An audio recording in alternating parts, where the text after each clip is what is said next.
Tak, omlouvám se. Budete to mít i s mojí dcerou, ona si nedá pokoj. Takže tady je rozpadlá sedačka, ale sedačku bych vám dal k tomu nějakou v pohodě, protože tohle je opravdu, na tom se sedět nedá. Tu bežovou jsme říkali, že bychom když tak vyměnili taky za černou, ať máte stejnou. Tady je tapecíring docela v pohodě, spodek dveří jemně orezlej, to je úplně v pohodě. Tenhle len je o něco horší, tady dole je takový hodně načatej, tady je to nějakým způsobem opravovaný. Blatník, jak byl měněný, tak ten je zdravý, ten je v pohodě, to vyhnilýho nic není, tady je, jak to je uvolněný, tak je malinko tady zeškráblej. No, lakovaný to bylo i s gumama, takže jsou tady hrany vidět. Větrací mřížka krásná, to je vzácný, že je nepoškozená. Na druhé straně je taky pěkná větrací mřížka, těchto šedých je hrozně málo.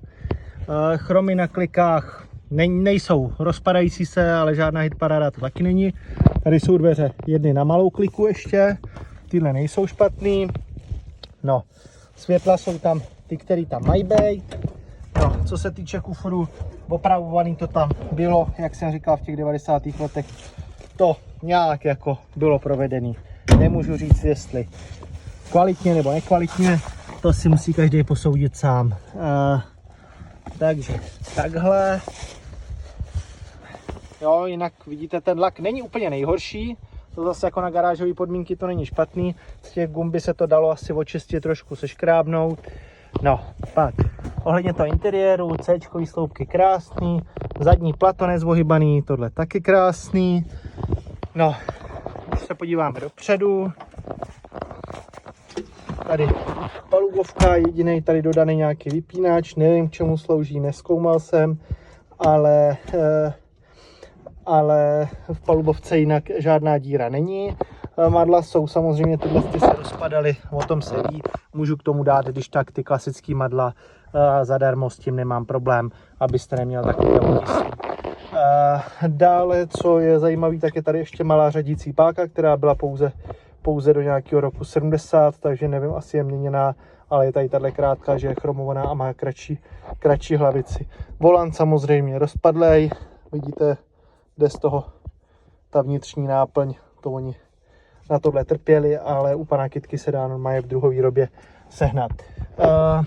Jinak tady, jo, tady má být malý zrcátko, proto tady ty clonky vaděj, můžeme se domluvit, buď to vám dám clonky menší, nebo to zrcátko, nejsem si jist, myslím, že tam nějaký taky mám, to menší.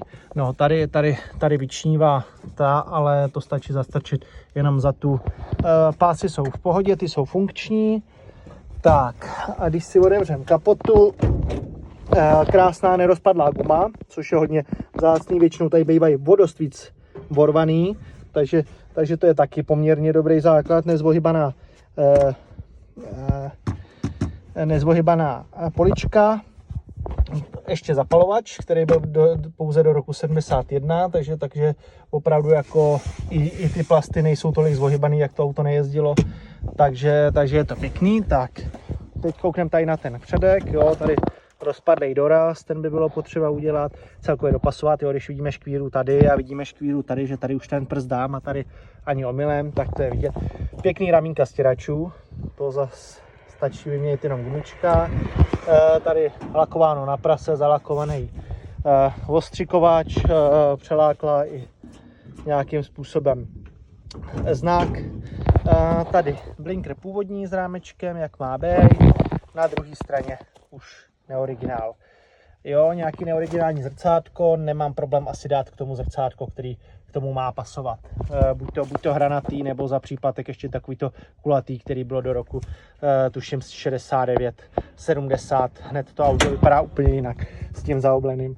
Tak, když se koukneme do motorového prostoru, tak, já jsem to nenahazoval přes nádrž, takže měl jsem tady danou nádobku s benzínem.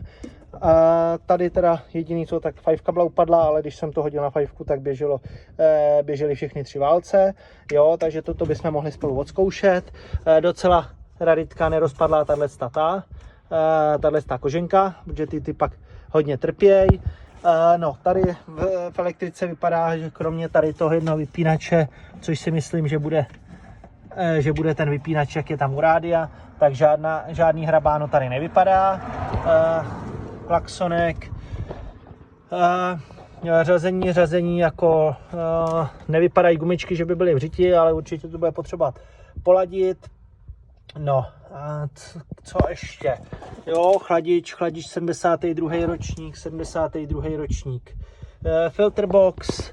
Tak, tady máme štítek, samozřejmě ten už,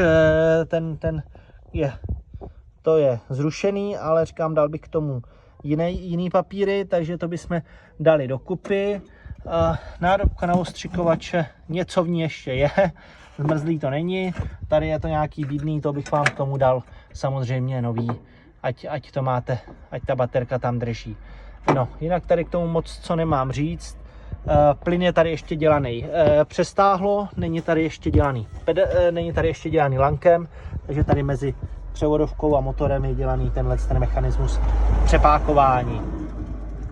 No, co dál k tomu říct? Takhle ze spoda, tam asi toho moc neuvidíme, klasicky okyslý, říkám, je to potřeba celý přejít a udělat. Jo, takže takhle bych k tomu asi viděl všecko.